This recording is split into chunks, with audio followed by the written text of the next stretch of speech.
ሰበር ዜና ትናንትና ባደረስናችሁ ዜና መሰረት በባማኮ በማሊ ላይ በተደረገው መፈንቅለ መንግስት የማሊ ኢታማዦር ሹም መገደላቸውን መግለጻችን ይታወሳል። በመሆኑም አሁን ውጥረት በከፍተኛ ሁኔታ እየረገበ ይገኛል። እንዲሁም በዛ ጥቃት ያደረሱ አማጽያን በከፍተኛ ሁኔታ እየተለቀሙና እየተያዙ ይገኛሉ።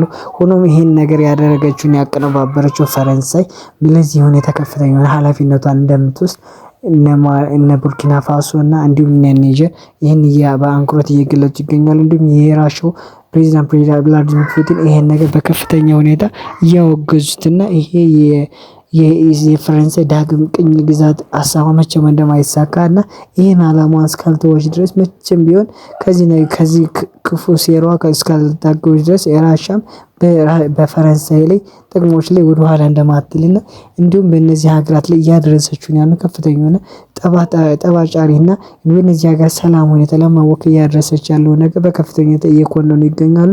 እንዲሁም ቡርኪና ፋሶ ትራኦሬና የኒጀሩ ፕሬዝዳንት በጋራ ባወጡት መግለጫ መሰረት ይሄ ነገር መቼም እንደማይሳካና በጋራ ሆነን ለሀያልነታችን እንደምንተጋና ሞላው አፍሪካንም እንዲሁም በፈረንሳይ ቁጥጥር ስር ያሉ እንደዚህ ስውር ቅኝ ግዛትን ለአንዴና ለመጨረሻ ጊዜ በጋራ እንደምንታገልና ይሄን አላማቸው መቼም እንደማይሳካ እየገለጹ ይገኛሉ።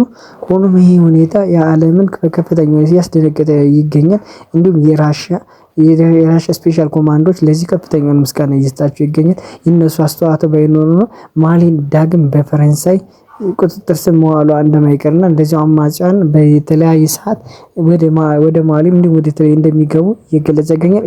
ማሊም በከፍተኛ ሁኔታ ይሄን የደህንነት ስጋቷን በከፍተኛ ሁኔታ መቆጣጠርና እንዲሁም ለሌሎች ሀገራቶች ከፍተኛ ማንቂያ እንደሆነ እየተገለጸ ይገኛል። አዳዲስ ዜና እንዲደርሳችሁ ላይክ ፎሎው ሼር ማድረግ አይረሳ። መልካም አዳር።